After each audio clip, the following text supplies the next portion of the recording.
फलटण शहराला अनन्यसाधारण महत्त्व आहे. नाईक निंबाळकर घराणं हे एक ऐतिहासिक परंपरा जपणारं घराणं आहे आणि ही जी परंपरा आहे ही परंपरा दरवर्षी जपण्याचं महान कार्य फलटणच्या नाईक निंबाळकर घराण्याकडून होत आहे.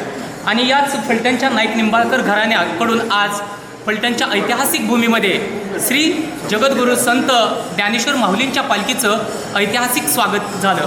हे स्वागत राजघराण्याकडून करण्यात आलं आणि ही जी परंपरा आहे ही परंपरा आजही जपली जाते. त्याबद्दल फलटण संस्थांच्या राजघराण्यातील एक आदर्श व्यक्तिमत्व श्रीमंत संजीवराजे नाईक निंबाळकर थेट आपण बाबांच्याकडूनच याबद्दलची माहिती जाणून घ्या. नमस्ते बाबा. रामकृष्ण हरी. नमस्कार. बाबा, ही जी परंपरा आहे ही परंपरा आजपर्यंत जपली जाते, याच्याबद्दल आपलं मत काय?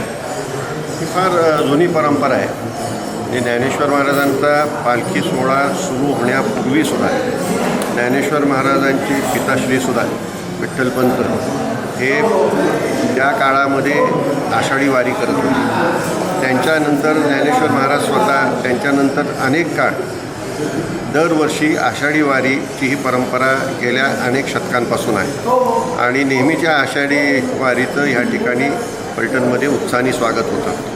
त्यानंतर हैबतबाबांनी ज्ञानेश्वर महाराजांच्या पादुका ह्या आषाढी वारीला नेण्याची सुरुवात केली आणि आज जो पालखी सोहळा आपण पाहतो ज्ञानेश्वर महाराजांची पालखी सोहळा ही हैबतबाबांनी सुरू केल्यापासून आज ह्या सोहळ्याला स्वरूप प्राप्त झालं आहे.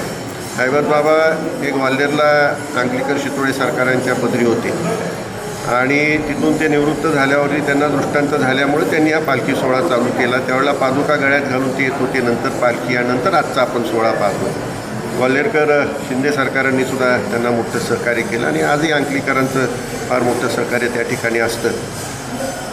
आमच्या घराण्याची आणि अध्यात्माची सुद्धा एक वेगळ्या प्रकारची परंपरा आहे. या घराण्यात सगुणाबाईसाहेब होत्या, त्यांच्यापासून आज तकायची एक वेगळी परंपरा आज आपल्याला पाहायला मिळते.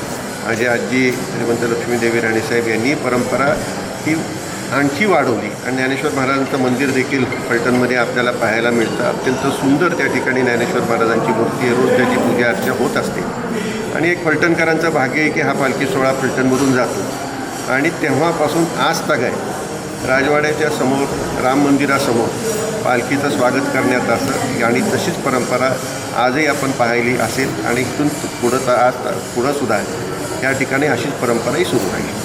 तर हे होते राजघराण्यातील श्रीमंत संजीवराजे नाईक निंबाळकर. कॅमेरामॅन भाऊसाहेबसह आनंद पवार.